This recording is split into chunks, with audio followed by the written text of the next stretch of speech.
for the final, or finale rather, Through the Looking Glass. Chapter 10, 11, and 12 I'll be reading together because they are very short. I think looks like 12 is the longest and it's really not that long. So I wanted to go ahead and bring this to you now to wrap up. This is, of course, brought to you by my disembodied voice. No voice acting skills to be seen, and the amazing people at Project Gutenberg. So I hope you enjoy this. Let me know what you think in the comments. So, Chapter 10, Shaking. She took her off the table as she spoke and shook her backwards and forwards with all her might. The Red Queen made no resistance whatever. Only her face grew very small and her eyes got large and green and still. As Alice went on shaking her, she kept on growing shorter and fatter and softer and rounder, and Chapter 11, Waking.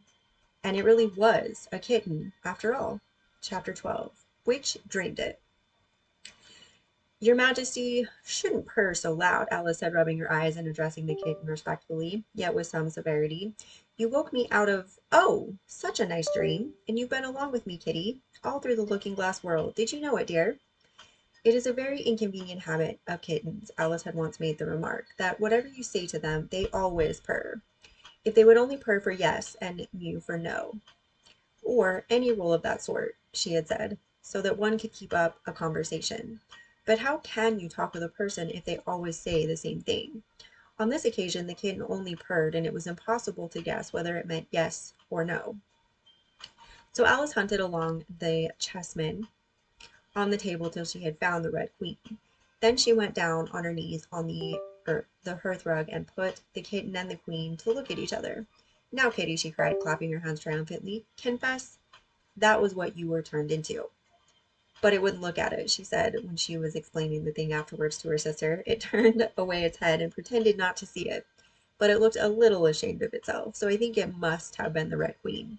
Sit up a little more stiffly, dear, Alice cried with a merry laugh, and curtsy while you're thinking what to purr. It saves time, remember. She caught it up and gave it one little kiss, just in honor of having been a Red Queen. Snowdrop, my pet, she went on, looking over her shoulder at the white kitten, which was still patiently undergoing its toilet. When will Dinah have finished with your white majesty, I wonder? That must be the reason you were so untidy in my dream, Dinah. Do you know that you're scrubbing a white queen? Really, it's most disrespectful of you. And what did Dinah turn to, I wonder? She prattled on as she settled comfortably down with one elbow in the rug and her chin in her hand to watch the kittens. Tell me, Dinah, did you turn to Humpty Dumpty? I think you did. However, you'd better not mention it to your friends just yet, for I'm not sure.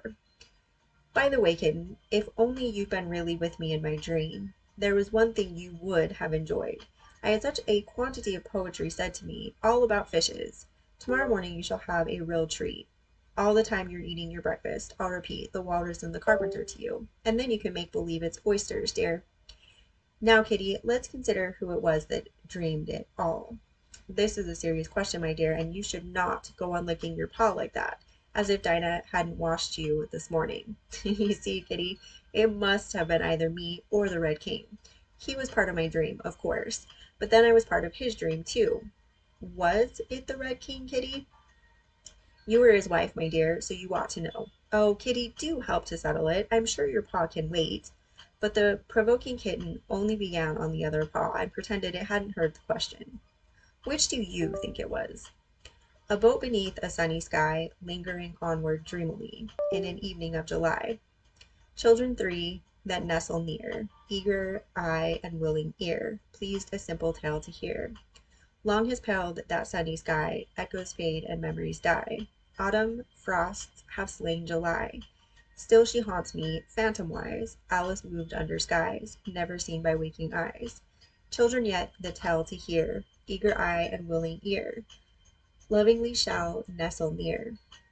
In a wonderland they lie, dreaming as the days go by, dreaming as the summers die, ever drifting down the stream, lingering in the golden gleam. Life, what is it but a dream? The end. And that concludes our amazing journey through Alice's incredible worlds. and her wonderful adventures. Those books were a lot better than I was expecting them to be. So let me know what you guys thought of these in the comments, and thank you for joining me. See you next time.